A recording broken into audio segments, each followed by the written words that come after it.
All right. All right. So Martin, theme of the week. We're going to be talking about the shoulder today. So a very complicated structure. So as a massage therapist, it's kind of interesting to see when people come in for an appointment, or if they tell you over the phone or in the appointment notes that they have shoulder pain. It can be a very vague area. So sometimes when people will come in, they'll point to their neck or their traps, or they'll point to their arm, they'll grab their arm, they'll point to behind their shoulder blade. So it's really important as a body worker to really pinpoint exactly what it is and where it is. And they're not wrong, because there's 21 different muscle attachments that attach in and around the shoulder. So basically, to make it as simple as possible, what defines the shoulder is where certain bones articulate with one another. So those three bones are your humerus, so your arm bone, your clavicle, which is your collarbone, and your scapula, so your shoulder blade. And depending on which muscles attach onto one of those three areas will determine the movement that's taking place. So of course, flexion, extension, abduction, adduction, internal and external rotation. Wait. Sorry. You lost me already. So I'm going to ask them. All right. So you said the shoulder is, so you mentioned, because I don't know the name of the bones or the insertions. Right? So I think so that's okay. So you know what your clavicle is. So your collarbone. You can palpate your clavicle, your collarbone, right? Yeah. Here. So that's right. So you know what that is. You know what your arm is. Your arm bone, your humerus. It goes all the way down. So you consider the clavicle to be part of the shoulder? Right. Yes. Okay. Yeah. Yep. And so and then finally the scapula, so your shoulder blade. Yep. So there's a lot of different wires and ligaments, tendons, and muscles that all attach into and around that area. Okay. So, and all the movements of the shoulder. So it's the most mobile joint in the body, and that's why. So it's a ball and socket joint. So similar to your hip, your hip and your shoulder are the only two ball and socket joints in the body. However, the difference between the hip and the shoulder is that your hip is a weight-bearing joint. So what that means is that the joint itself, it's really deep. So the ball is in like a real deep socket of the joint, whereas with the shoulder joint, the glenohumeral joint, it's much more of a shallow cup. So the way I like to think of it is like a golf ball on a tee, right? So it's just kind of sitting there, right? So that's great because you can get a lot of different motions and movements with the joint itself. However, that also makes it more susceptible to injuries, so like dislocations and stuff like that. So it's privileging all the movement that we want to do with our arms and stuff, right? Mm-hmm. Yep. Yeah, that makes sense. Okay, sorry. That makes more sense to me. So you consider, so it's basically everything that is on this side, including all the way here. That's fine. Mm-hmm. Okay. And so go ahead. No, so any movement pretty much that your arm will make. So flexion, bringing your arm up overhead, bringing it back, bringing it out to the side, like a jumping jack type motion, and then internal rotation, which we'll talk about the rotator cuff later on. So pretty much anything that you're doing with the shoulder, any movement that derives from the shoulder is involved, without getting in particular narrowing it down to each specific muscle and joint. Gotcha. Okay, so, and you were saying at the beginning, so that's defining the area. I'm cool with that. So you were saying that when people come to see you, they tend to have a broad description of what shoulder pain could be. Can you double click on what you mean by this, like the different type of things that you're observing? So yeah, I think it's just a subjective view as to what people are feeling in the moment. So a lot of people will take the example of the traps, right? So the trap muscles are in and around that area, right? So but for some people, if they say, I have shoulder pain, that can sometimes radiate to something down by the bicep. So it all really depends. If they just tell you they have shoulder pain, that's one thing, but that's why it's really important for us to really, do a good thorough intake as to where that pain is coming from and attack it from there. Because it's, as you know, it's just like kind of like a cat and mouse. We're trying to see where the pain is originating to see what's going on. Yeah, that makes sense.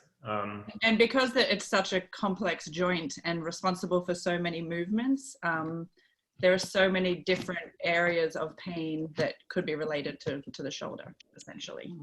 So it could be neck, it could be like down, under your arm, it could be between your shoulder blades and your back. And it's all coming around basically the shoulder. Because the muscle from the neck, is there insertion on all the way down here, or on because how does that work? So you're talking about the traps, right, where you normally have a lot of pain. There it is. Okay. So yeah, So that actually expands the shoulder onto right. Yeah. Yep. So if you're looking at the diagram, you can see where everything is attaching into. So that's the rotator cuff. Sorry, you might want to mute Karen. She's okay. All good. All right, you were saying? So the picture on the screen, that's the rotator cuff series. So the trap muscles, which you can see would be right above where the red is, the shaded area, and that will attach also, not where it's hard to see on that. But anyway, yeah, so the traps will attach laterally onto the shoulder, which is why people feel it out there. Gotcha. So if I'm connecting, if I'm when people say what's the most common cause of like this, I suppose two questions. I'm thinking out loud when I'm talking, so that's why it's a little bit confusing. One, what's the most common pattern that you see in the causing shoulder pain, and then do you if you, let's say you have pain in your bicep or in your arm, like how do you define what is actually shoulder pain? Then is it just because it's localized in the shoulder area, or can shoulder pain cause downstream effects, I suppose? All right, so most shoulder injuries that happen in the joint itself are due to some kind of acute trauma. Okay, so that's some kind of accident, whether it's a fall, whether it's a separation of the AC joint, if that separates, a cartilage tear, a rotator cuff tear, all that are acute trauma-induced injuries. So that's something that we can't really address until later on in the healing process. And other injuries such as like frozen shoulder, for example, or an impingement, shoulder impingement, or bursitis or something like that. Those are what we can. I don't know any of those. Explain me what they are. Like frozen shoulder. So frozen shoulder, it is pretty much how it sounds. So if you have if you have a shoulder surgery, for example, and you're restricted to movement for a long period of time, what will happen is you'll develop adhesions inside the muscle joint itself. So you'll be restricted from range of motion in the shoulder. Mm-hmm. So that's something that we see a lot of. And a shoulder impingement is when most likely it's the tendons of the rotator cuff get trapped, get impinged, and you lose range of motion lifting your arm up overhead. So that, and bursitis, which is another inflammatory condition, those are things that we see that we could actually help with, as opposed to somebody who just came in with a rotator cuff tear, or who just separated their AC joint or something like that. And then, so to answer the second half of that question, so normally because it's such a complex structure, it's like I said, it's hard to find where the origin is of the injury. And that's pretty much just a lot about asking them what they have been doing through intake. There's a couple, I like to do an overhead shoulder range of motion test with people. So it's a four-step process that will kind of narrow it down more if people are having shoulder pain. What does that look like? So the first one, it's we actually talked about it in a previous webinar. It's rounded shoulders. All right. So this is for people who come in and are having a hard time. We see this a lot, having a hard time lifting their arm up over their shoulder. So It's getting caught. It's getting caught somehow. It's painful in the shoulder. It's something that is not allowing them to get full extension of the shoulder. So there's 4 different tests that I usually put people through. The first one being the rounded shoulders, which we've talked to ad nauseum for a long period of time in our other webinar. So if your shoulders are rounded forward, that makes it literally impossible for you to get full shoulder flexion. All right, so that, right, you can't get full. So if that's the case right there off the bat, that's what we're gonna have to do. Those chest opening exercises, all those pectoral stretches that we demonstrated in that webinar. Yeah. And so number 2 would be the rotator cuff. So checking for external rotation of the rotator cuff. And there's ways to do this using just a wall and seeing just to get full extension. So if it's restricted there. Third one. I want to try this one because I don't understand it. And I think everybody wants to learn about this. So what are you doing to do this? So if you're just standing up against the side of a wall, what I want you to do is take your hand and place it on the back of your neck, right? And then you're gonna lean up against the wall. So your elbow, yep. And then, so you wanna lunge. So I can just tell by looking at that you have good external rotation of the shoulder. For some people who are restricted, they would not be able to get up that high. Right. So because I have no muscle in my upper body, but I have a lot of flexibility. Okay, so you have to pull the block this way. Okay, gotcha. And then for the third one, it's lat tightness. So the lat muscles, the muscles that run along the side of your back, those guys sometimes get overlooked as far as shoulder tightness, because when you think lats, a lot of people just think the side of the muscles, but they actually attach into the humerus of the shoulder. So for people who do a lot of things like a lot of pull-ups, for example, they can develop real bad shoulder tightness because the lats are pulling their muscles down. And that's when examples of foam rolling come into play. So I'll do that. And then the fourth one is usually some kind of thoracic mobility test. So you're pretty much just testing the thoracic spine. So I know you did this test in one of our online courses where you're kneeling down on the bench and you have your elbows on the bench and you sink down. Yeah. So that was a good way to test thoracic extension. So those 4 like simple drills are things that you can do to see kind of what muscles to address first, and then kind of create a game plan around that. Gotcha. I get you. That makes sense. So I'm pausing here. Does anyone have any questions so far? Yes. Okay. Well, actually, what do you think, Martin? Should we head to the rotator cuff article that was in the self-care series? Yeah, that would be pretty beneficial. Let's talk about that. Sorry, I'm still getting used to the whole screen share thing. There it is.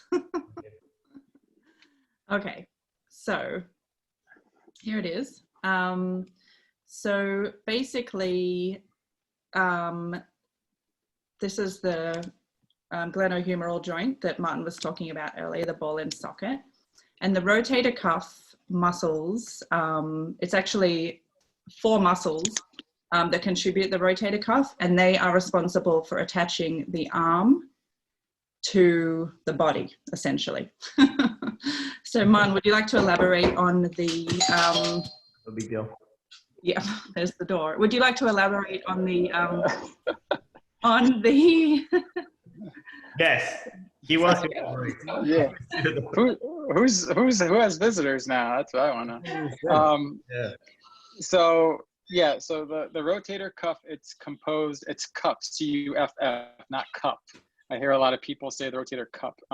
So it's a cuff. So it's 4 different muscles on the back of the shoulder, on the shoulder blade.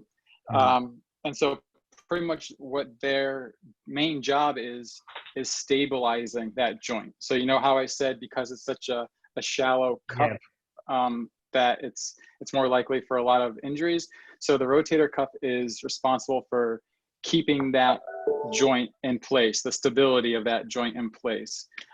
So its main actions are external and internal rotation. So with this muscle, or with these sets of muscles in particular, we see a lot of people in sports massage with rotator cuff issues.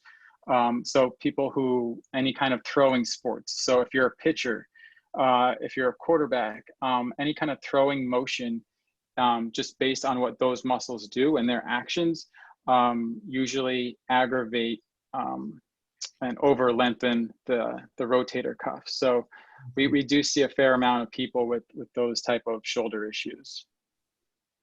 What about basketball? So with shoulders in general, any overhead movement, so any overhead lifting, especially if it's repetitive, you're gonna see some kind of repetitive use injury from that. So I gotta stop dunking every time I play basketball. All right, fair enough. Yes, and so you see this but this is frequent, right? In to see this overextension. Yeah. So, and that's the thing you want to be careful of too, and that we mentioned in previous webinars, is that you don't want to, when it comes to stretching, right? So you don't want to be stretching a muscle that's already overstretched. Right. And as far as the rotator cuff muscles, let's take a pitcher, for example. He's constantly lengthening his external rotators, right? So you're stretching it. So therefore, you're not gonna, if he comes to you with shoulder pain in that area, you're not gonna stretch it anymore. So that's when you kind of give them some different ideas of ways to strengthen the area. So it's like what? Like, sorry, go ahead. No, you cut out a little bit. I'm sorry. No, sorry. I said so. Yeah. So what's the alternative if you overstretched then? So there's ways to strengthen the area as well. So for that example, anything, I know there's an article on our blog post of ways to strengthen the external rotators, and that's really easy. All you need is either like a lightweight dumbbell or a resistance band. You would just tie one end to the resistance band to something stable. You would keep your shoulder or your elbow tucked in, and you're just rotating outwards. So the motion of rotating out, that's what strengthens that particular area. Gotcha. All right. So this is the that's this one here. Yeah. Like this. Yeah. Yeah. Okay. Gotcha. Yeah, that makes sense. And so I saw the picture of like the guy that has the dislocated shoulder. So, so what's the myth around this? Like, what's like? Give me the. Is this how you? First of all, is it how you get rid of a force? How do you call those? Like the how do you call those? Like when you're going to a psychiatric hospital and they block you like this. You know, a straitjacket? Yeah. Can you actually get out of the straitjacket with this or not? No, seriously. How? Because they get people that that I think are weaker on this. Is this something that is going to be chronic? Is this? So what's the? Have you seen this yourself? And is there any treatment that we should consider for this? So a lot of the things that we do see as far as overuse goes happens with anterior shoulder muscles. So, we'll take, the bicep curls and push-ups, the chronic bicep curls and push-ups, who are all just working the front of the body. So that's where you're going to start to see a lot of issues arise from that. And then once people start activating the muscles of the lower or the back of the shoulder, you'll start to see them, like you literally see them, their upper posture just start to shift, and they get more range of motion in the overhead shoulder pressing. And that's pretty much the major thing, is you just want to be balanced as far as addressing which areas are weaker. So and this is only this is a traumatic injury, right? Is there all the time, is it, or is there a case where it's kind of mild or something along those lines?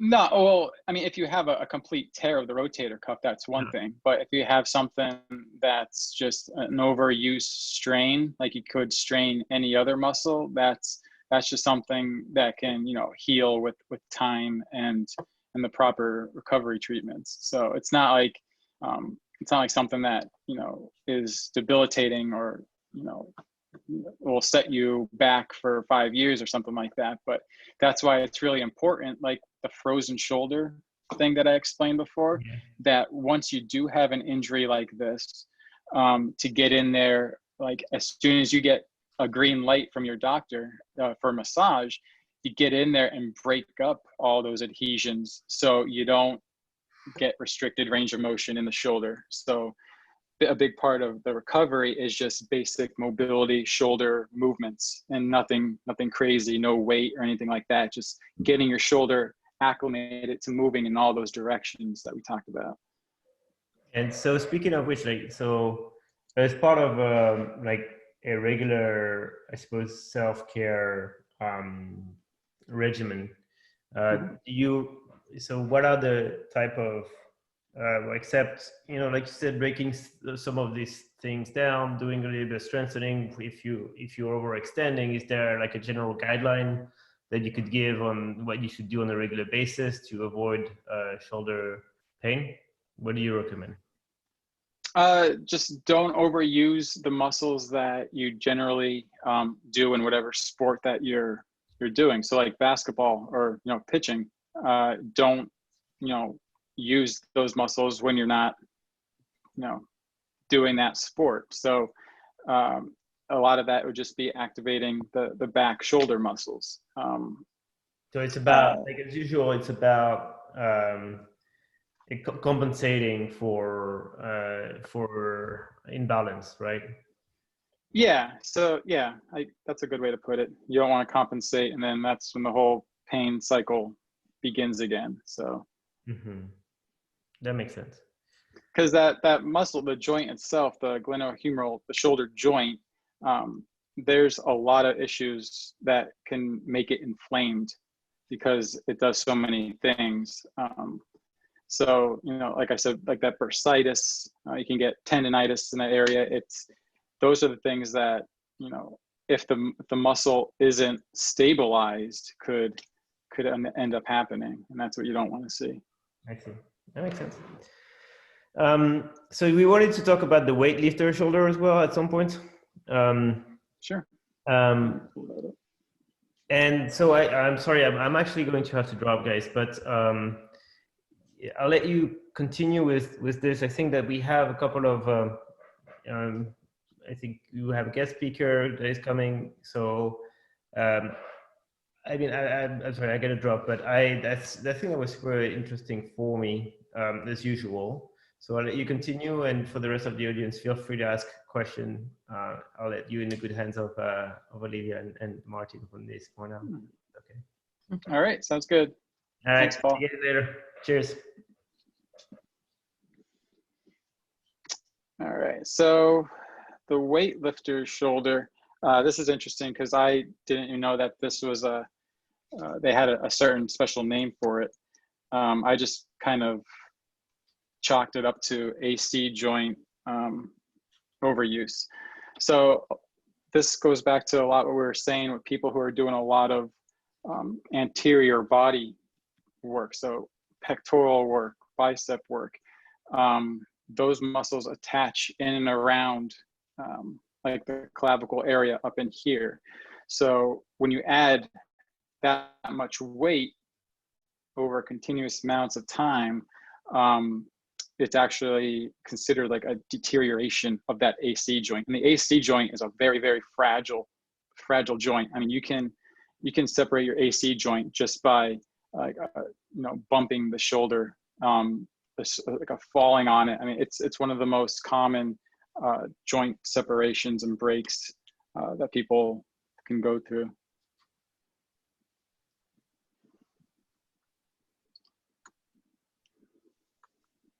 All right. Okay, so I think we can open it up to some questions now. I'm just going to stop the screen share. All right, did anyone have any questions that they would like to ask or anything that they would like to share? Yeah, hi guys, it's Andy, Andy Mitchell. Sorry, no video today. I've been wondering about both my shoulders actually for a long time. I've had right shoulder surgery 30 years ago after a whole bunch of injuries with hockey, broken collarbone, separated, dislocated, etc. The top surgery of its time fixed it. I continued playing for another 5 years, which was fine. And actually that shoulder's been pretty good. It was never going to be more than maybe 90% of rotation and range of motion. It's actually served me okay playing other sports and training and other stuff. For some reason, my left shoulder in the last 3 or 4 years has taken over. It used to be known as the good shoulder, and it's an absolute mess. The doctors say it's had trauma to it. I don't know what that might have been. Obviously, maybe it did during playing and I didn't notice it or didn't have a major injury, but it's worn out. I'm 51 years of age, so it could just be age and all those sports adding up. But I've been diagnosed torn labrum, no cartilage left at all, bone spurs, etc. Eventually replacement surgery, I guess. I want to avoid that at all costs. Still very active with golf regularly, play hockey twice a week, still just friendly now, no body checking or anything like that. I train regularly. But I really wanted to pick your brain on what I should avoid for sure, because that may be causing other problems. Martin, you mentioned, stuff above your head, and I've heard that before, but then I seem to get confusing messages. And then what can I do to mostly, the biggest thing is flexibility. I have limited range of motion above my head. It doesn't hurt. I can do it, but it's very tight. And then putting like a suit jacket on or a jacket or something, and getting that left arm into the jacket, it's actually pretty painful. And getting, like, if you ask me right now in a session to go behind my back and like touch the center of my back, forget it. I can barely get to my spine with my thumb. So there's very limited range in the front. I do internal and external rotations with a band pretty much every day. Let's say every second day on average throughout a year. I do lots, maybe 30 or 40 of those a day. So that feels stronger to me, but the pain hasn't seemed to go away. And it's not pain that I can't live without. It's just, I call it major discomfort on a regular basis. Right. So it's just a dulling pain, right? It's not like, so what restriction, like what action are you most restricted with that? So like the sports that you're playing out, so you're still playing hockey, right? Is that what you said? Yeah. Okay. So like, for example, if you go like to reach for a puck, you getting that full shoulder extension, is that painful at all? No, and I used to have instability there. I think I've strengthened that a lot. And last year, like I'd go to get a bottle of ketchup out of the fridge, and if I picked it up the wrong way, the ketchup bottle would pretty much fall out of my hand. Even though I could do 40 push-ups. It was really weird. Right. So the stability's better for sure, but it's that tightness that I feel now. So golf would be the most example. I'm a right-handed, so my left hand, the shoulder has to go across the front of your back of your body, get back to that backswing. I can't get it inside enough to keep my hands inside for an inside out swing. I don't want an outside out swing because that where the ball is going to go. And I really struggle with that. So I've literally got like a tennis backswing. So then my hands better catch up to hit that ball cleanly. And golf, as you know, is a pretty frustrating sport. So that's probably the most noticed in an activity. And like I say, putting on my suit jacket every morning to go to work is brutal. Like my wife sometimes has to come and help me put it on before I leave in the morning. Not fun. Not fun. No, and especially like when you are able to get an MRI or a picture taken of it, where you get the news that you're just pretty much bone on bone. Yeah. So you're having to work extra hard, and with that comes is you actually kind of want some bit of muscle compensation to make up for the lack of movement there. Right. So that would mean strengthening other areas of the muscle, not necessarily the rotator cuff muscles. So things like what the wall fly muscles that are gonna, so things like that, things that are gonna strengthen the muscles in between the spine. Because I mean, when you're rubbing bone on bone, you're just being dealt a real bad hand, and so you gotta try to make up for it elsewhere. It's not ideal. It's not ideal, and especially if it's not painful. Like, is it painful when you go to swing a golf club? No, it's just noticeable. Yeah. Like and psychologically, it's there too, right? It's exactly. And that's what's going to shank the ball into the pit, right? So exactly. Yeah. When it's there.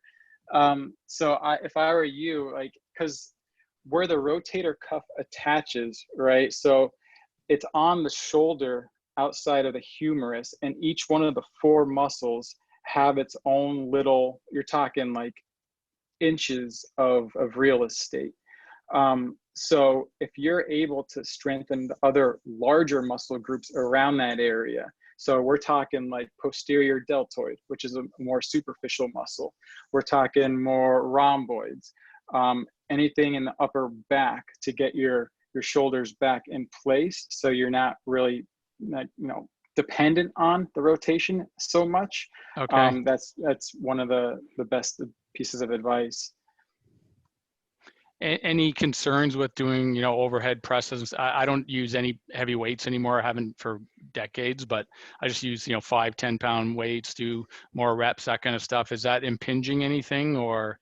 No, if you don't need to do the heavy loads like that, especially if you notice your form is being compensated. If, like, say for your basic dumbbell overhead shoulder press, if you notice that, your arm is not going right overhead, but more so out. Mm-hmm. So, because you can't get full flexion, that's actually going to cause damage and injury elsewhere. So you just got to be able to do what you do. And for your situation, training, like strength training for more endurance, you don't want to strength train for load, so to speak, right? So if you're just doing light weights or light resistant band shoulder presses, and it's not painful, but you still have the proper range of motion, that's perfectly fine. There's nothing wrong with that. Okay, great. Thanks very much. That's a big help. I'm going to look up the deltoid stuff too, and continue to work on the back. Mm-hmm. Yeah. All right. Does anyone else have any questions that they'd like to ask?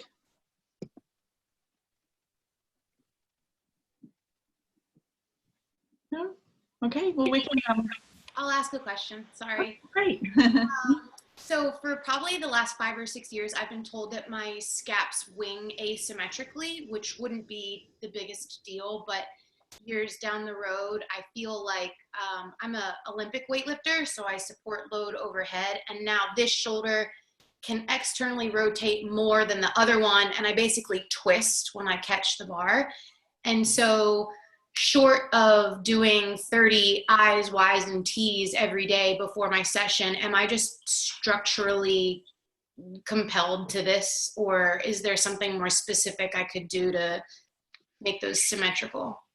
So the YT rehab exercises, those are great, but for people who have a winged scapula, what that is, it's your serratus anterior muscle. So there's what's going on is that muscle, if you've been diagnosed with a winged scapula, it's a nerve, the nerve that innervates it isn't turned on. So that would be a call for more serratus anterior type exercises. So I'm trying to think, one that comes off the top of my head is like if you were to be on a wall, right, with a, yeah. Mm-hmm. And like, does that, protracting and retracting like while I'm on the wall? No. So like if you have like a foam roller, right? Or foam rollers work best. If you're up against the wall, you want the foam roller up against your arms and you're rolling up and down the wall, right? So that's, you're going to feel that activate. It's almost going to feel like a lat workout as opposed to a shoulder workout. But there's that muscle, that anterior, serratus anterior, which is actually part of the muscle group as well. If you can get that turned on, your wing scapula will start to eventually, over time, start to work back into place. Because sometimes you see that a lot as a massage therapist, you can actually get underneath somebody's scapula, and it's fine. I mean, but if you're something like with you, if you're doing overhead Olympic, movements, especially when you start to try to chase the barbell, it's very annoying. Does it matter? Like, what if my range, I haven't done those in a long time, but I have a feeling that I'm going to get to like 3 inches and then I'm going to feel it sort of move out. So does it matter what the range is, or is it just trying to activate it that's the bigger point? It's more so activating it. Okay. Yeah. Cool. Thank you. All right. So Martin, is our guest speaker around?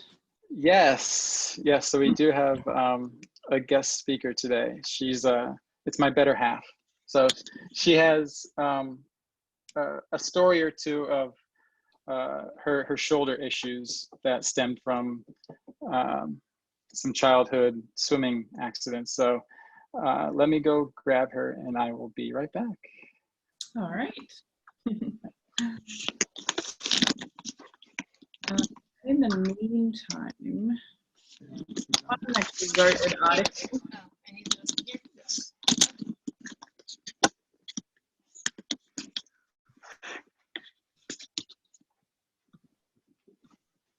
Hello. Hi, Jen. How are you? Good. How are you? Good. Thank you. Thanks for joining us today. Yeah, sure thing. All right. So as a swimmer, you're someone who has, obviously your shoulders have had quite the workout in the past.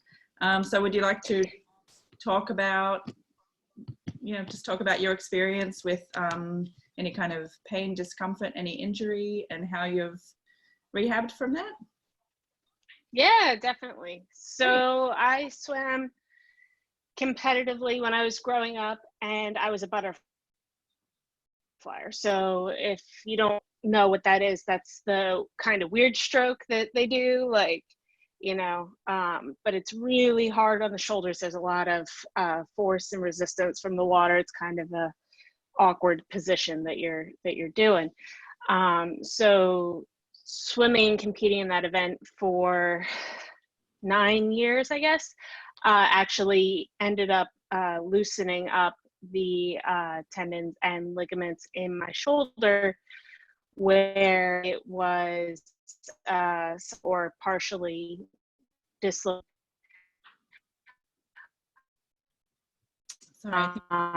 Frequently.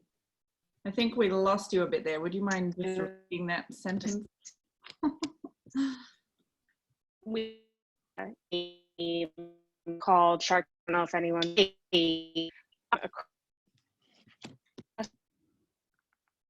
pool, and are sharks that try to play. The goal is to kind of swim underwater the whole way. So I was swimming underwater, and 2 of my male teammates decided to come after me and try to pull me up to the surface. One of them actually grabbed me by the wrist and was pulling on my shoulder.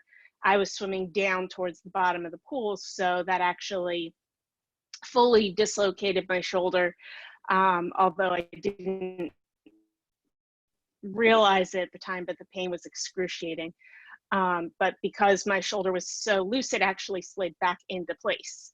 So I didn't even realize that the dislocation had happened until later. But I went through a year of intense shoulder pain where it was waking me up in the middle of the night because it would slip out of the joint and that kind of a thing.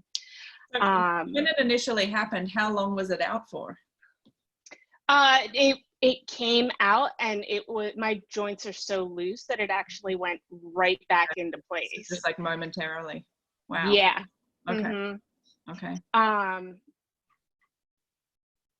So what I ended up doing once they finally realized what exactly the problem was. So because of the repetitive movement of swimming and the subluxations I was having, I actually also had bursitis in both of my shoulders.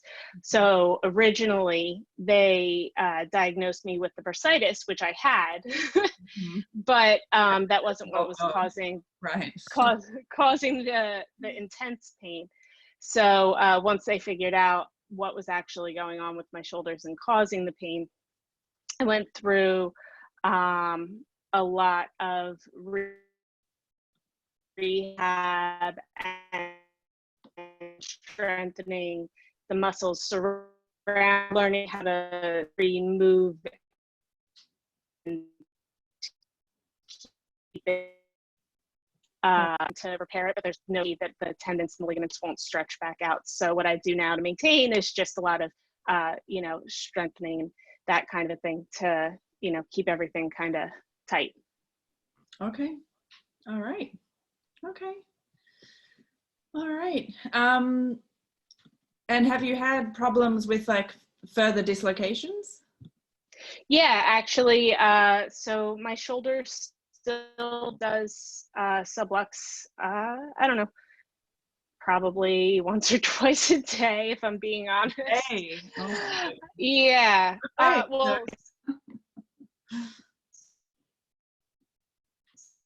sorry, I think we're losing you there a little bit.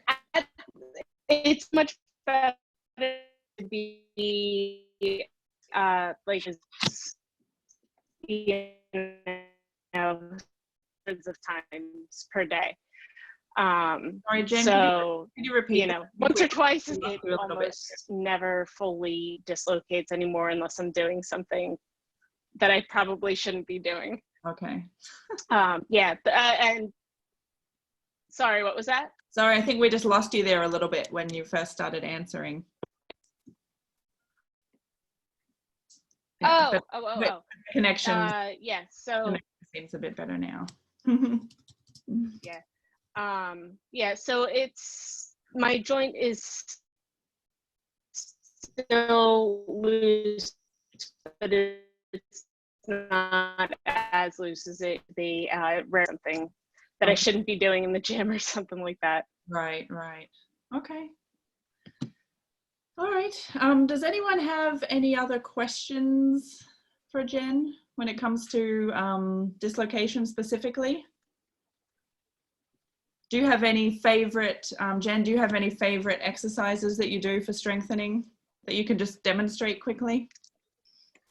Yeah, totally. So I'll usually take a resistance band and I'll kind of pull in this direction. I'll pull in this direction and I'll pull up like that. Okay. And sometimes I also do a reach and pull. But I like the resistance band exercises specifically to stabilize those muscles. Okay, wonderful. And strengthen those muscles. Great. All right, thank you. Does anyone else have any questions for Jen? No? Okay. All right, thanks for joining, Jen. All right. All right. Yep.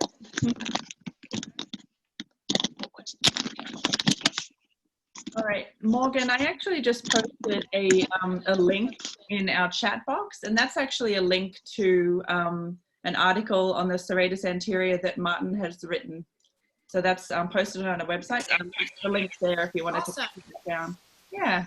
So hopefully it'll help you out as well. Yeah, sure. we were debating whether or not to throw that one on there, and we're like, oh, let's just leave it with what we have. I know. Go figure it. Of course, I asked that one question. Right. No, I'm glad you did. All right. Well, is there anything else that we can help anyone with? Does anyone have any further questions, comments, anything they'd like to ask or share?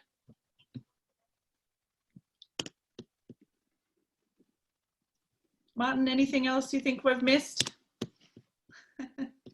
We covered a lot. I mean, hopefully people's, you know, they're not overwhelmed, because it's really hard. It's a hard structure to explain. It is. It's so and unfortunately, a lot of people only know about it as if they have issues with it. So, right. Yeah. Right. All right. Well, Cool. thank you. Yeah, thank you. Thanks for joining. And we'll be back next week, which I think our discussion next week will be on the benefits of stretching. So we hope to see you all for that as well. And then this webinar will be posted on our webpage tomorrow. So if you wanted to refer back to it at all, you can rewatch it there. All right. Sounds good. Great. All right. Thanks, everybody. Thank you. All right. Bye. Bye.